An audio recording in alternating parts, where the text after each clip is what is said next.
Agro Record News. Oferecimento. Fungicida Queira da BASF. Sua lavoura merece um grande finale.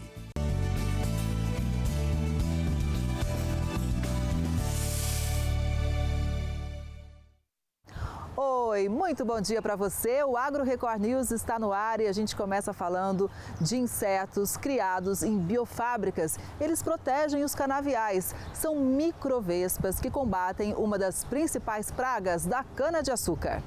Essa é uma biofábrica de tricograma. O tricograma é um grupo de vespas minúsculas usado no combate a pragas em várias plantações. Aqui, elas são criadas especialmente para proteger a cana-de-açúcar. Primeiro a gente faz a produção do hospedeiro, para depois a gente ter o parasitoide, que é o tricograma galoi. Tá? Então nós temos as salas de desenvolvimento do hospedeiro.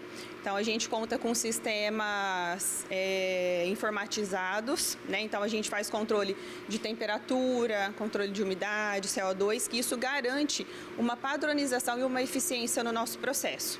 A biofábrica tem 3.000 metros quadrados e atende 400 mil hectares de canaviais. Investimento de 15 milhões de reais. Entre 60 e 90 dias, são produzidos 3 bilhões de ovos de microvespas. E a cada 15 dias, os ovos são lançados na plantação por um drone. Antes de ir para o campo, né, então também passa por um rigoroso controle de qualidade, onde a gente vai avaliar a viabilidade desses ovos. E aí sim, depois de passar por esse controle de qualidade aqui da biofábrica, que é levado ao campo para fazer a liberação via drone. Como funciona esse processo, Josi? Tá. Aqui a gente já tem o adulto da praga, então a gente tem a mariposa e ela já fez a oviposição dos ovos aqui na folha da cana. Então, tá vendo? Esse amarelinho aqui já são os ovos que a mariposa, que é o adulto da praga, já fez na folha da cana. E aí esses ovos que foram liberados via drone no canavial, eles vão encontrar esses ovos e vão fazer o parasitismo. E aí que ocorre então o parasitismo do tricograma galoi nos ovos da praga da cana-de-açúcar. Essa imagem mostra os ovos brancos da mariposa que dá origem à broca da cana. Já nessa outra imagem, a gente vê o que acontece quando a microvespa entra em ação. Esse pontinho preto na planta é o ovo da microvespa, colocado dentro do ovo da mariposa. Com isso, a lagarta da praga não se desenvolve e o número de microvespas aumenta na plantação. Então ela consegue identificar onde estão os ovos para que ela faça a postura e faça o controle dessa praga. A broca da cana-de-açúcar é uma das principais pragas da cultura canavieira e causa prejuízos. E ela não causa danos somente agrícolas, com perda de produtividade, mas também danos industriais, com menor produção de açúcar e álcool. Com as microvespas, o uso de defensivos agrícolas diminui. Hoje, 85% do controle de pragas é feito com agentes biológicos, entre eles o inseto produzido na usina, a microvespa. Com a nossa biofábrica de tricograma, a gente vai ter mais uma ferramenta para um controle sustentável da nossa principal praga, que é a broca.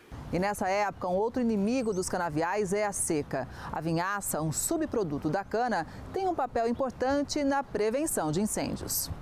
Nesta indústria canavieira, a aplicação da vinhaça é feita de forma localizada. São pelo menos 30 mil hectares irrigados com o composto. A ideia é aproveitar melhor os nutrientes e gerar ganhos econômicos. Tudo isso com o apoio de tecnologia. E essa vinhaça ela faz com que a gente aplique menores volumes e ao mesmo tempo direcione nas ruas de cana. Então isso a gente tem um melhor aproveitamento dos volumes de vinhaça. A palavra-chave da vinhaça é sustentabilidade. Além de reaproveitar um resíduo orgânico, ela também diminui o uso de fertilizantes e dá uma força num velho problema que sempre aparece nesta época do ano: a seca, que tem aumentado a cada safra que passa. Esse ano é uma safra menor, ela vai ter aí em torno aí de 600 milhões de toneladas de cana. Há 2 anos nós chegamos a 600 654 ou 655 milhões de toneladas de cana, e agora, esse último ano, 625 milhões. E agora está se projetando aí fechar em torno de 600 milhões. E quando se fala em seca, um outro desafio dos canaviais são as queimadas. Mas com prevenção, é possível conter os danos com mais rapidez. Por isso, a empresa investiu em monitoramento via satélite para detectar e combater focos de incêndio de forma mais ágil. Quando a gente identifica o foco dentro da central de monitoramento, a gente já aciona as brigadas de incêndio e já direciona com a informação geolocalizada. Então fica muito mais assertivo, o trajeto deles até o local é muito mais rápido. E a prevenção é realmente importante. Segundo os especialistas, as queimadas também afetam o solo das plantações, diminuindo a qualidade da colheita. Essa cana que houve a queima, ela é uma cana que está mais nova, né? Então nós estamos vendo esse impacto na qualidade da cana, que em relação ao ano passado, nós estamos aí com 1 quilo de ATR menor, né, no Centro-Sul, e isso impacta logicamente na produção de açúcar, né? Desde que o sistema foi implantado, houve uma redução de quase 50% nos números de incêndios na última safra. Além disso, a empresa tem parcerias com órgãos públicos e outras indústrias para fortalecer a prevenção. A gente participa do PAN, né, que é o Plano de Auxílio Mútuo, com outras empresas, outros fornecedores, outras usinas, os órgãos ambientais, né, Defesa Civil, Corpo de Bombeiro, todo mundo está envolvido nesse tema e quando se fala de incêndio, todo mundo se ajuda. Agora, olha essa notícia, a Petrobras vai participar do programa de incentivo a florestas produtivas. A estratégia é comandada pelo Ministério do Desenvolvimento Agrário e Agricultura Familiar. O programa é a agenda prioritária do governo federal na COP30 e visa a restauração agroflorestal com a integração entre lavoura, pecuária e floresta e o incentivo a florestas produtivas que permitem a recuperação de áreas degradadas com cultivos economicamente rentáveis, como cacau, açaí, cupuaçu e maracujá. A meta é recuperar no mínimo 4.500 hectares nos estados da margem equatorial, composta por 6 estados entre o Amapá e Rio Grande do Norte, uma das fronteiras mais promissoras do país, reconhecida pelo potencial petrolífero e de gás. O Programa Nacional de Florestas Produtivas já recebeu 200 milhões de reais para a restauração do Arco do Desmatamento, que vai do leste do Maranhão ao Acre. Deste valor, 150 milhões de reais foram destinados pelo Banco Nacional de Desenvolvimento Econômico e Social, BNDES, e 50 milhões de reais pela Caixa Econômica Federal, por meio do Fundo Socioambiental Caixa. Os desafios são inúmeros, né? Principalmente você conseguir, na verdade, alinhar isso, né? Essa perspectiva da preservação ambiental, da recuperação dessas florestas produtivas, ao mesmo tempo com atividades que não são sustentáveis.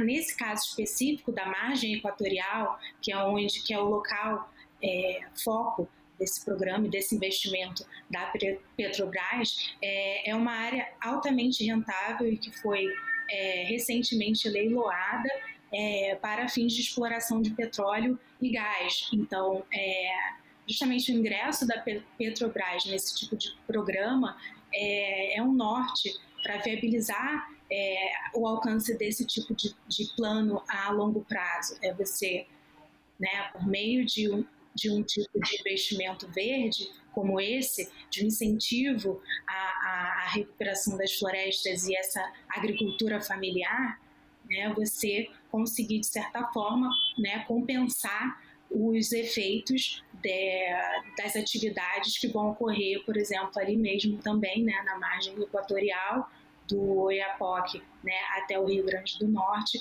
com relação à produção, à extração de petróleo e gás.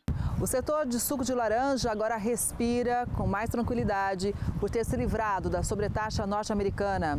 O produto brasileiro é responsável por 60% do abastecimento para os norte-americanos. A isenção do suco de laranja da sobretaxa norte-americana de 40% trouxe alívio para o setor.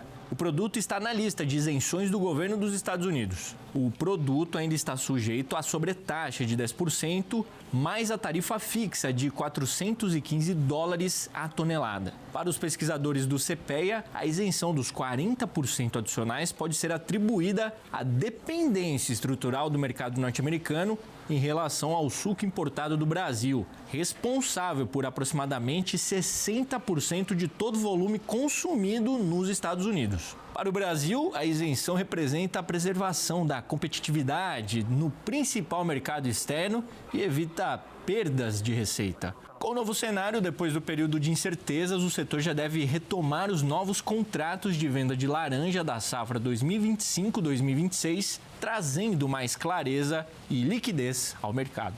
Por outro lado, quem não se livrou da sobretaxa enfrenta dificuldades. Frigoríficos no interior de São Paulo já interromperam as exportações de peixe.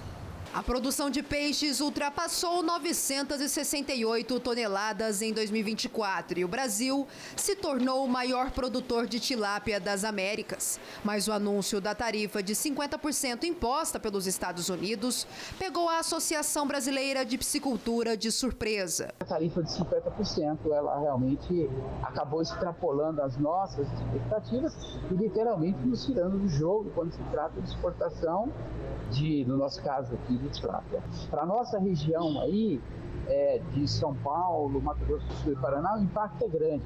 Mas para o Brasil, o impacto não é tão grande, porque as nossas exportações são em torno de 3 a 5% da produção. O mercado norte-americano foi responsável por cerca de 290 milhões de reais em compras, especialmente de filés frescos e peixes inteiros congelados, o que representa quase 90% de toda a exportação brasileira.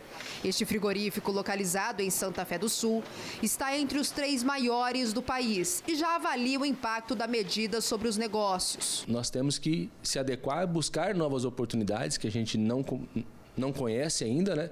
Porque o mercado norte-americano hoje é o principal cliente dos produtos, não só do Brasil, mas como da América do Sul. Agora a produção pode ser redirecionada ao mercado interno. Nós temos aí 11 meses de pressão pela frente, que toda essa produção tem que vir para o mercado interno. Então isso vai fazer com que os preços no primeiro momento diminuam. O frigorífico produz por dia cerca de 60 toneladas de filés de tilápia. Cerca de 30% dessa produção é destinada à exportação. Com o impacto do tarifaço, a empresa avalia a possibilidade de suspender as vendas para o exterior. Essa redução pode fechar mais de 300 vagas de emprego. Todo mundo aqui que está aqui precisa trabalhar, certo? Acho que 40% da nossa produção é referente à exportação, né? Agora com esse tarifário vai ficar meio difícil, né? O pessoal fica bem inseguro de se vai ter um emprego, se não vai. No ano passado, o Brasil registrou um aumento significativo nas exportações de peixes de cultivo, com mais de 13 mil toneladas. O volume cresceu 102%, representando uma alta de 138% em relação ao ano anterior. Crescimento que contrasta com as recentes turbulências causadas pelo tarifaço. Instabilidade que já começa a frear os planos de expansão de empresários como Ramon. Nós tínhamos um plano de ampliação, hoje a empresa abate 60 toneladas de pescado por dia e nós iríamos para 100 toneladas. Essa ampliação fica pronta agora nos próximos 3 meses, são máquinas, são estocagens, né? São novos empregos, novos funcionários que seriam contratados e infelizmente agora a empresa tem que recuar, né? Tem que parar os investimentos, né? Parar as contratações e torcer para que esse momento passe. Qual que é o dever de casa? Redirecionar para o mercado interno, fazer redução de alojamento, porque nós não temos a mínima ideia se vai retornar ou se vai retornar quando vai retornar. Do interior de São Paulo, a gente segue agora para o Ceará para também mostrar os impactos nas exportações de pescados. As 3 últimas cargas desta empresa foram embarcadas sem a nova taxação, 60 toneladas de peixe costeiro para os Estados Unidos. Há 30 anos no ramo, o Paulo fechou contratos milionários com o mercado americano, mas agora teme perder uma das principais fontes de renda. Para nós é terrível, é um mercado grande e importante para o setor, difícil de substituir. Não é fácil você abrir mão de mercados quando você trata de empresa de exportação. Toda vez que você perde o mercado, é terrível. Em 2018 nós perdemos da União Europeia e agora nós perdemos do mercado americano. Nós estamos cada vez mais acuados. Em 2024, os pescados foram o segundo produto mais exportado pelo Ceará para os Estados Unidos, ficando atrás apenas do aço. Somente em pescados, o estado exportou 54 milhões de dólares, sendo 52 milhões destinados ao mercado americano. Nos últimos anos, o Ceará assumiu a liderança nacional na exportação de pescados. De janeiro a junho deste ano, 51% das exportações do Ceará tiveram como destino os Estados Unidos. Nenhum outro estado brasileiro depende tanto do mercado americano. É por isso que o tarifaço gera tanta preocupação por aqui. Todas as mercadorias que estiverem em água até 7 dias da assinatura da ordem vão ser beneficiadas pela isenção de tarifas, não irão pagar. E isso, o importador lá interno, os empresários americanos, terão até dia 25 de outubro para recolher os impostos e liberar a mercadoria. Isso deu, de alguma forma, um fôlego para todos correrem. Enquanto isso, empresários como Paulo buscam alternativas para escapar do prejuízo. Nós estamos aguardando o governo do estado que já se propôs a comprar boa parte do produto para utilizar na alimentação que o estado fornece para todo o serviço social dele. É uma ótima saída para nós no momento aqui, mas nós precisamos de segurança para trabalhar. E além dessa situação complicada causada pelo tarifaço norte-americano, o Ministério da Agricultura e Pecuária analisa a possibilidade de importar tilápias do Vietnã. O Brasil conta com mais de 237 mil estabelecimentos rurais com foco na produção de peixes. 98% é de pequenos produtores. Em 2024, a atividade registrou um valor bruto de produção de 12 bilhões e meio de reais. Mas para a Peixe BR, entidade que representa a piscicultura no Brasil, a atividade no país, referência mundial em produção sustentável e tecnológica de tilápia, pode estar ameaçada. Isso porque, de acordo com a associação, o Ministério da Agricultura e Pecuária autorizou a importação de tilápia do Vietnã. Isso, aliado à taxação de 50% dos produtos brasileiros importados aos Estados Unidos, importante comprador de peixe do Brasil, impõe desafios ao setor. Essas duas ações acabam provocando um excesso de produto no mercado, uma redução de preços pagos ao produtor e, principalmente, atinge ao pequeno produtor. Nós estamos com uma super safra, estamos agora com excesso de produto em função das exportações e isso só vai piorar o cenário da atividade aqui no Brasil. Agora a gente fala de açaí, porque as exportações no Amapá foram afetadas antes mesmo do início da cobrança. O açaí do Amapá ganhou o mundo, mas agora enfrenta uma nova barreira no mercado americano. A maior cooperativa extrativista de açaí do estado cancelou o envio de 1,5 toneladas do produto em pó. A decisão ameaça o trabalho de dezenas de famílias ribeirinhas do arquipélago do Bailique, uma região isolada do estado. Já tinha produzido uma carga que estava já no processo de alfandegário para fazer a exportação, nós tivemos que parar. Em 2024, segundo o IBGE, o Amapá produziu mais de 22 mil toneladas de açaí e movimentou 65 milhões de reais. E os Estados Unidos são os maiores importadores do produto. Para este economista, a tarifa deve impactar todo o processo produtivo do açaí no estado. Está produzindo, colhendo açaí num preço muito baixo, que não vai garantir o retorno à própria subsistência e também não vai quitar o endividamento que foi provocado em função do tarifaço, porque não exportou mais. Estimamos um prejuízo em torno de 15 a 18 milhões de reais. Aqui no Amapá, a safra do açaí termina nos próximos dias. Por isso, as cooperativas terão de estocar o que não for vendido. A preocupação agora é com os próximos meses. O setor espera apoio do governo federal e negociações que ajudem a destravar as exportações antes que o prejuízo cresça. Enquanto isso, a saída tem sido buscar novos mercados. 90% do açaí brasileiro é produzido no Pará. Desse total, 40% são enviados aos Estados Unidos. Com a provável redução nas exportações, o Diese estima que cerca de 300 mil empregos podem ser afetados no estado. O setor cafeeiro segue apreensivo por conta da sobretaxa. E tem outro problema antigo também: os atrasos nos embarques nos portos. Os preços domésticos do café estão acompanhando os movimentos das bolsas de Nova York e Londres, de acordo com pesquisadores do CPEA. O setor segue apreensivo quanto ao início da tarifa de 50% anunciada pelos Estados Unidos sobre a importação de produtos brasileiros. O país é o principal destino das exportações de café do Brasil. No ano passado, o Brasil forneceu aproximadamente 23% do total de grãos comprados pelos norte-americanos, em valores monetários, de acordo com estatísticas da Comissão de Comércio Internacional dos Estados Unidos. A Colômbia representou cerca de 17% do total das importações, enquanto o Vietnã contribuiu com aproximadamente 4%. De acordo com o Centro de Pesquisas, é preciso estar atento às tarifações também de outros países concorrentes do grão brasileiro. O país lidera os embarques do café arábica aos Estados Unidos.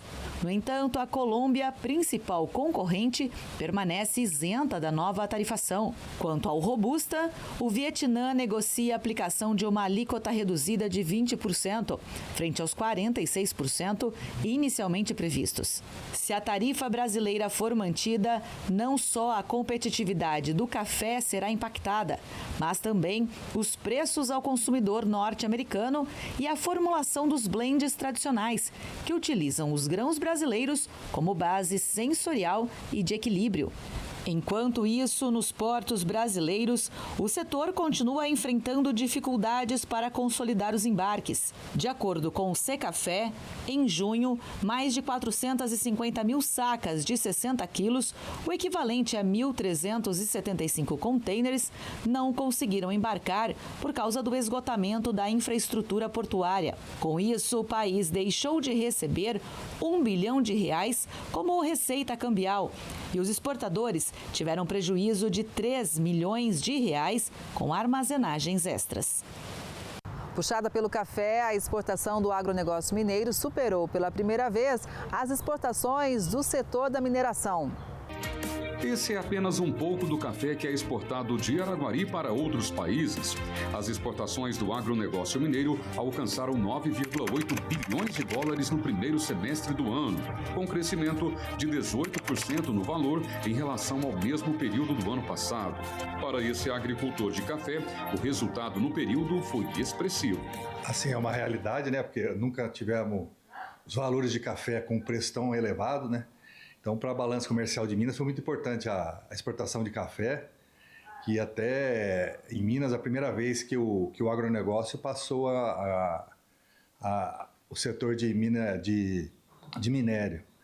Então, foi o ano passado, com esse valor alto do café, as exportações passaram o minério no estado de Minas. Cláudio possui uma área de 300 hectares com plantação de café e é um dos produtores que contribuíram com o resultado. Com isso, Minas se consolidou como o terceiro maior exportador do agro nacional. Já o volume embarcado somou 8,5 milhões de toneladas, com redução de 9% na comparação com os meses de janeiro a junho do ano anterior. No ano passado, os produtores da região do Triângulo Mineiro tiveram que enfrentar um período de 6 meses sem chuvas e mesmo com o processo de irrigação em muitas lavouras, foram registradas perdas em comparação a igual período do ano passado. Aqui da região de Araguari, que a associação faz parte, que é Araguari, Indianópolis, Cascalho Rico, Uberlândia, a região que faz parte aqui de Araguari, a gente esperava uma produção aí de umas 900 mil sacas e deve fechar umas 650 mil sacas. Então a gente está vendo o que foi a seca do ano passado, teve alguns lugares, mas não muitos pontos de geada também, e isso faz que o que a gente esperava colher, nós não vamos colher. Aqui nesta cooperativa é realizado o preparo do café para a exportação. Helder explica como é o processo de negociação para que seja feita a exportação do produto. Primeiramente, nós trabalhamos a parte técnica do café, procurando o melhor negócio para o produtor para cada comprador específico. Ou seja, cada café vai ter um padrão que vai atender melhor cada exportador. Para o segundo semestre deste ano, o setor convive com um clima de dúvida. Então, agora a gente está nas incertezas aí desse tarifaço, né? A gente não sabe o que vai acontecer. O Brasil exporta para os Estados Unidos 8 milhões de sacas por ano. O Brasil exporta de café para todos os países 40 milhões de sacas. Então, a gente não sabe qual que vai ser a safra do Brasil e o que vai ser os preços do café, que a gente não sabe, se tivesse tarifado 50%, quanto que vai baixar o nosso preço para o produtor aqui no Brasil. Os preços do trigo seguem em baixa e você confere agora os motivos. Na semana passada, a semeadura do trigo atingiu quase 97% da área de cultivo. Apenas Rio Grande do Sul e Santa Catarina ainda têm área para trabalhar. Com isso, os vendedores seguem focados no campo. Com a proximidade da finalização da semeadura e o recuo do dólar frente ao real na última semana, os preços caíram no mercado disponível. De acordo com o levantamento do CPEA, os compradores estão negociando com o mercado externo, mantendo a liquidez baixa no spot nacional. Enquanto isso, a colheita segue avançando em Goiás e Minas Gerais. Depois da confirmação da sobretaxa do governo norte-americano, o governador do Espírito Santo, Renato Casagrande, falou quais medidas o estado vai adotar para apoiar o agronegócio.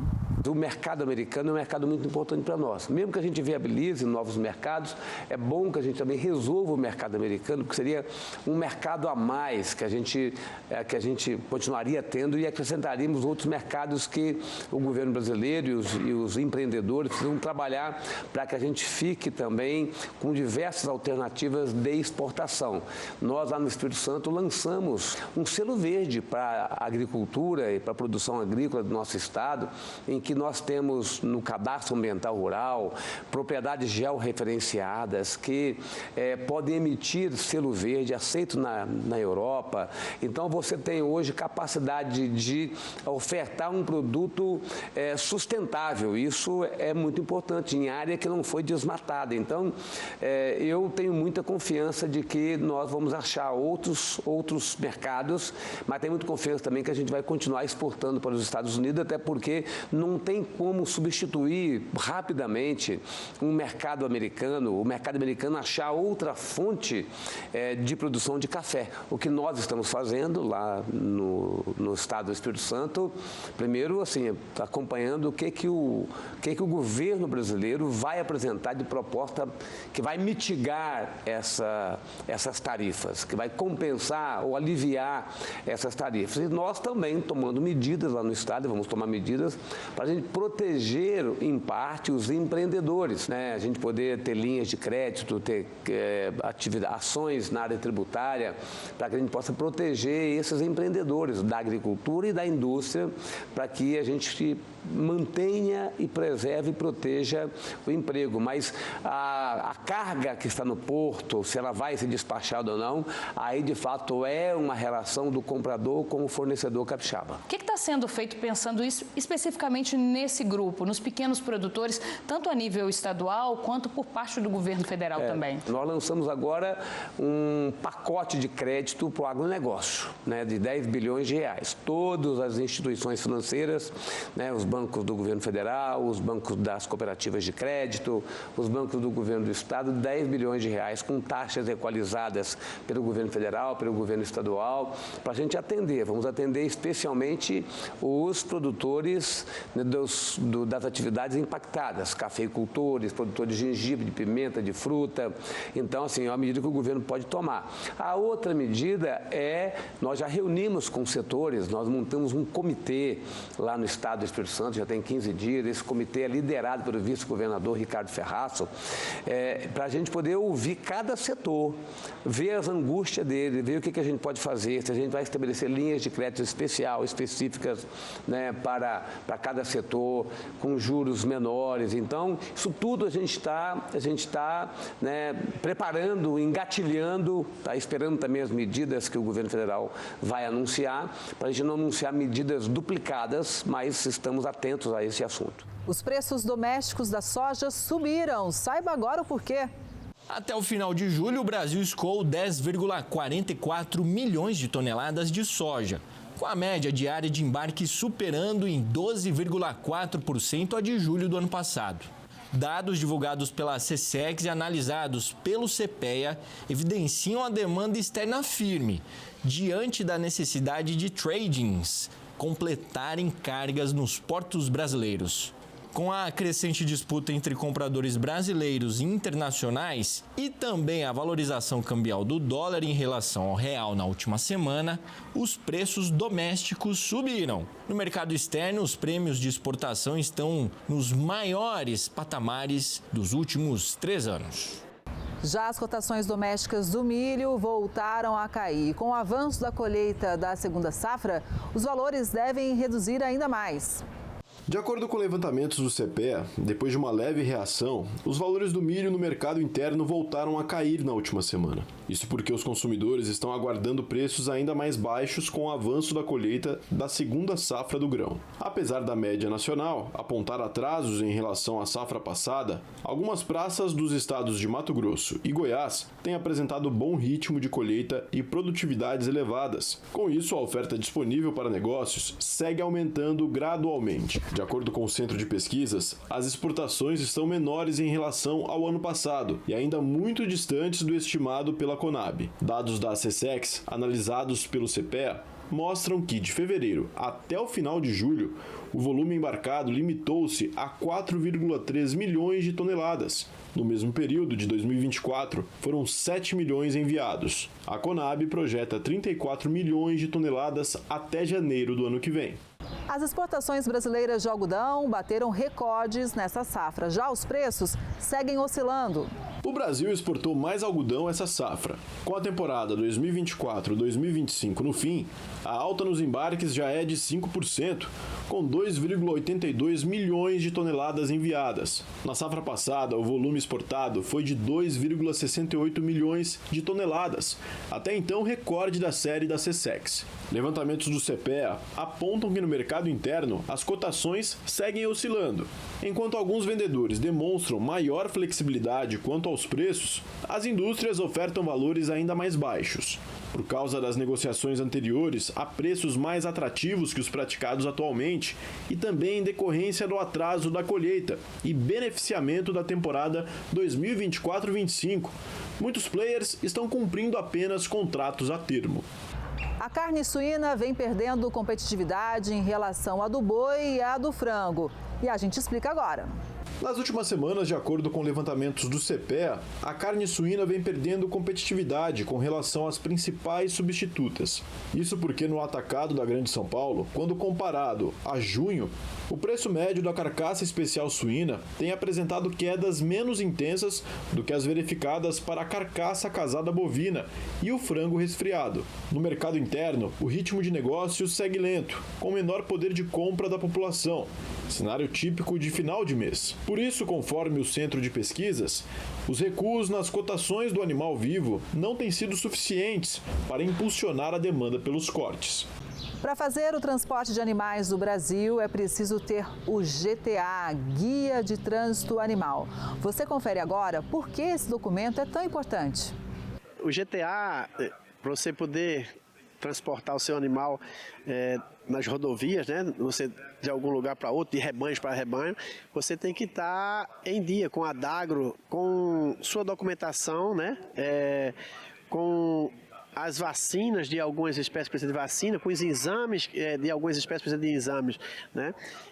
Você dá entrada no seu GTA, você pede esse GTA, diz a quantidade de animais e você vai especificar o que é que você está transportando. Se é fêmea, se é macho, se é animal abaixo de 1 ano, acima de 1 ano, e você vai poder ter essa liberação. Se for um evento, você retira o de retorno depois, dizendo que ele vai retornar à origem, ou seja, para não baixar na sua ficha sanitária a quantidade de animais que você tem. Mas para isso, o produtor tem que estar em dia. E é fácil, né? O trabalho que dá, você atrasando vai dar trabalho que você não vai conseguir viajar. Mas você em dia, tudo certinho, o cadastro em dia, você viaja para onde você quiser. Com quanto tempo, com antecedência, a gente tem que procurar resolver essas questões? Olha, existe um período que você tem que fazer atualização de cadastro. Tanto com esse cadastro, na hora que você for lá, se você tiver, pode fazer um crédito na Adagro e tirar esse crédito, você recebe na hora. E pagando em agências de Banco do Brasil, Caixa Econômica, você tem algum período de compensação desse boleto, você vai pagar e com pouco tempo você está com esse material. Agora, o bom é você tirar antes de feriado, antes de sábado, domingo, porque tem algumas agências que não trabalham sábado, domingo e feriado. Adalberto, e se o produtor não quiser cumprir todas essas regras, o que o espera? Se ele for pego na estrada, ele vai cair numa multa pesada e vai gerar um processo administrativo contra ele e não sai barato não. Agora uma campanha que pode servir de inspiração. Ela vem lá da cidade de Campos, no Rio de Janeiro. Uma associação e o poder público se uniram para recolher as embalagens de agrotóxicos. Em Campos, há 20 anos existe um posto exclusivo para o recebimento de embalagens vazias de defensivos agrícolas. O local é um ponto de apoio importante para agricultores do norte e noroeste fluminense. Quando a gente recolhe essas embalagens, a gente está diminuindo o risco que essas embalagens podem causar se ficar no meio ambiente. Não só para quem está operando, também como quem vai usar daquele ambiente de uma certa forma, né? Muitas vezes a embalagem é mal descartada, ela pode conter resíduo e esse resíduo ele está pelo menos 100 vezes mais concentrado do que durante a aplicação. O posto de recebimento de embalagens vazias de defensivos agrícolas é administrado pela Associação dos Revendedores de Insumos do Norte Fluminense, a ANSIF, e funciona desde 2005. O espaço recebe embalagens usadas que passam por triagem antes de serem encaminhadas para centrais de processamento nos estados do Espírito Santo e São Paulo. Segundo o secretário de Agricultura, Pecuária e Infraestrutura Rural, o posto representa um avanço importante para o desenvolvimento sustentável da agropecuária em Campos. O local para descartar está aqui, as prefeituras fazerem os seus dias de descarte, afinal de contas ele tem um ano para descartar, a cada 6 meses a gente fazer movimentos. Na Prefeitura de Campos a gente tem feito também junto aqui com a CIF, feito isso aí, mas essa previsibilidade e o produtor ir sendo treinado para fazer o descarte correto e a preparação até o descarte, né? Por ano, cerca de 23 mil quilos de embalagens são retiradas do campo e têm o destino correto. A iniciativa também previne problemas de contaminação e garantem o cumprimento da legislação. Quem não faz a entrega de maneira correta está sujeito às sanções da Lei Federal de 2023, que fala da obrigatoriedade do descarte correto de embalagens de agrotóxicos até 1 ano após a compra. O produtor que não fizer isso pode ter até o CPF cancelado e também ser impedido de comprar outros produtos do gênero. Em São Francisco de Itabapoana, uma campanha vem sendo desenvolvida para que os produtores possam fazer as entregas nos espaços do produtor em vários pontos do município. Os materiais são encaminhados para a triagem em Campos. A expectativa é que sejam recolhidas cerca de 700 toneladas de recipientes. A sustentabilidade está no manejo da aplicação, no manejo do descarte, em respeitar o que a legislação determina. Um estudo feito por uma universidade privada da região dos Lagos, no Rio de Janeiro, revelou que no primeiro semestre o setor da pesca gerou quase 4 milhões de reais na laguna de Araruama. Pode até parecer história de pescador, mas embora cercada de polêmicas sobre a poluição, a Laguna de Araruama continua a oferecer bons frutos financeiros. Pelo menos é o que aponta um estudo feito por uma universidade da região dos Lagos. Este biólogo está à frente do projeto. Ele conta como funciona. Bom, o programa funciona através da coleta de dados estatísticos de desembarque. Então nós temos ao longo de todo o entorno da Lagoa de Araruama, nos principais pontos de desembarque de pescado, os nossos agentes de coleta de dados estatísticos que indicam quais são as espécies de maior valor comercial, de maior volume capturado, sendo o camarão e a tainha as principais espécies capturadas. O objetivo do programa é realizar uma analogia da produção pesqueira com a saúde do corpo hídrico, além de valorizar toda a cadeia produtiva de pesca na região. Segundo o programa, o volume de pesca entre peixes e camarão na Laguna de Araruama, de janeiro a junho deste ano, ficou em quase 260 toneladas. o que representa um lucro de quase 4 bilhões de reais gerados a partir da pesca. Isso levando em consideração o preço médio de R$ 15 por cada quilo vendido. O município com o maior volume registrado no período foi São Pedro da Aldeia, com mais de 145 mil quilos, o equivalente a 56% do total. Depois vem Cabo Frio, Arraial do Cabo e Guaba Grande ficou em quarto lugar. O estudo também revelou o perfil socioeconômico dos pescadores. De 2022 a 2024, a faixa etária dos trabalhadores foi de 36 a 50 anos. Ainda segundo Pimenta, a geração de empregos é um dos vários benefícios que a pesca na região proporciona. Que nesse primeiro semestre de 2025 foram gerados aproximadamente 5 mil empregos diretos e indiretos. Para cada um emprego direto, ou seja, um pescador dentro d'água, são gerados até outros 4 empregos indiretos. Os números podem continuar, daí a importância do cuidado com a laguna, seja pelas autoridades ambientais ou até mesmo pela sociedade civil. A manutenção e a revitalização e recuperação da Lagoa de Araruama nessa última década, ela é fundamental para toda essa cadeia produtiva, seja da pesca, seja dos esportes náuticos, seja do turismo. Um casal do Distrito Federal decidiu investir na produção de própolis. O local fica dentro de uma agrofloresta na cidade e tem até uma sala de aula da Emater. No Brasil, existem mais de 300 espécies com ferrões e sem ferrão. As nativas do DF listam mais de 30 espécies diferentes no cerrado. As mais comuns, jataí, mandaguari, uruaçu amarela, marmelada, todas presentes na propriedade do casal. O cenário é bem diferente, né? É uma área de mata, uma agrofloresta que fica dentro de um espaço que há 20 anos é um meliponário, que é uma área onde várias espécies de abelhas sem ferrão são criadas e, claro, tudo que elas produzem é extraído.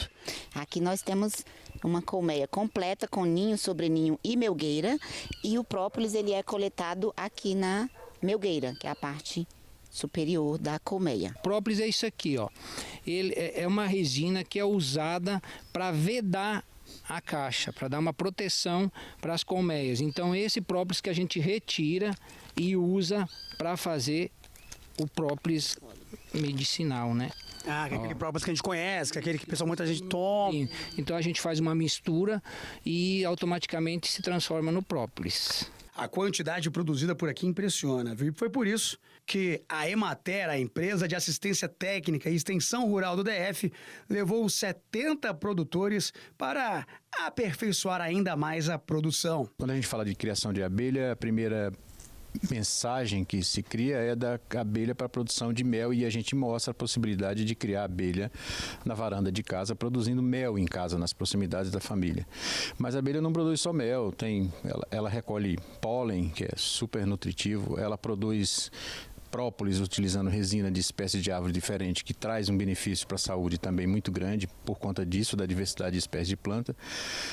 E os criadores estão entendendo a possibilidade de ter uma agregação de valor a mais, além da questão da venda do mel, porque você pode vender mel, pólen, própolis, cera, uma opção de coisas produzidas pelas abelhas. Aqui nessa região é uma área urbana com enclaves rurais, e para ser considerado rural tem que ter uma produção. Nós queríamos uma produção que não degradasse o meio ambiente. Então nós juntamos a nossa agrofloresta, por uma sugestão da Emater, colocamos as abelhas sem ferrão. Além de muito sabor, com certeza um produto que auxilia na saúde. E olha, uma procura que tem valido a pena, viu? Todo mundo em busca desse melzinho e própolis originais. Nessa época do ano, é comum a produção de morango em várias regiões do país. Em São Gotardo, Minas Gerais, o visitante pode provar a fruta direto na lavoura. Estou em meio a uma plantação de morangos, cerca de 400 mil pés, quase 6 hectares de área cultivada, sem agrotóxico, de maneira natural. E aqui, o turista vira colhedor, e quem colhe, come. A temporada é curta, mas intensa. De junho a agosto, o campo virou roteiro de turismo. Famílias inteiras. Todo mundo quer provar o morango colhido com as próprias mãos. Esta é a primeira vez que a Larissa traz a filha a um campo como esse. Eu achei muito chique, muito legal, é uma experiência muito boa. Uma experiência nova, né? É nova, diferente. Conta pro tio aqui, você já tinha comido morango assim direto do pé? Não. É a primeira vez? O que você achou? Não. Já tem gente que não perde uma temporada de colheita. O Diogo veio de Campos Altos com a família para viver a experiência pela segunda vez. É um momento de família, né? De trazer o filho para conhecer, que ele não conhecia. A gente deixou ele pegar, né, ali a planta e colher o fruto, é bom demais. A gente muitas vezes não tem escolha no mercado, e aqui a gente tem. O morango é da variedade Dover, geralmente mais ácido, mas aqui o sabor doce surpreende. O segredo está no cuidado, plantio bem feito, irrigação controlada, solo fértil e nenhum produto químico. Que nós pega e compra as mudas em laboratório, aí nós coloca ela em um pedaço menor, multiplica elas e depois nós transplanta no mês de abril para os canteiros, né? E aí é tudo natural? Tudo natural. A experiência vai além da colheita. Tem gente que escolhe a lavoura como destino romântico. Outros vão para fugir do estresse da cidade. E tem quem descubra aqui o verdadeiro sabor do morango. É uma manhã muito gostosa, porque traz eles para a roça, ter contato com a terra, com a planta, ver o fruto, né, que vem da flor crescendo, amadurecendo e comendo. E o interessante é assim, a gente vê as abelhas aqui fazendo trabalhos delas, né? Então a gente mostra isso para a criança desde o início, né? Que a fruta ela não vem pronta, né? Ela vem, tem todo o início, né? São Gotardo tem pouco mais de 40 mil habitantes. É reconhecida como a capital nacional da cenoura. Mas, neste período, quem reina na mesa e na lavoura é o morango. O Guilherme também cultiva outras culturas. Porém, há mais de 30 anos, a lavoura de morango é o forte da família. O turismo aquece o comércio, os hotéis e gera emprego na região. Você imaginou que essa lavoura ela fosse se tornar tão famosa no Brasil inteiro? Não tinha essa expectativa, não, mas como diz agora, vendo assim que o povo tá gostando muito, né, dessa tradição agora, né? Virou tradição mesmo. Quem quiser levar um pouquinho dessa doçura para casa, também pode. O quilo custa R$50. É só escolher os melhores, provar os mais maduros e viver uma experiência tão doce quanto o morango.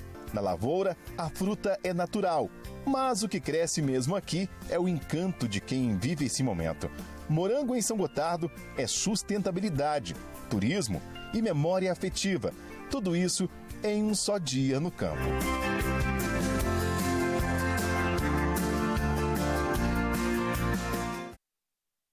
Essa edição do Agro Record News fica por aqui. Obrigada pela sua audiência. E claro, eu espero você no próximo programa, combinado? Até lá!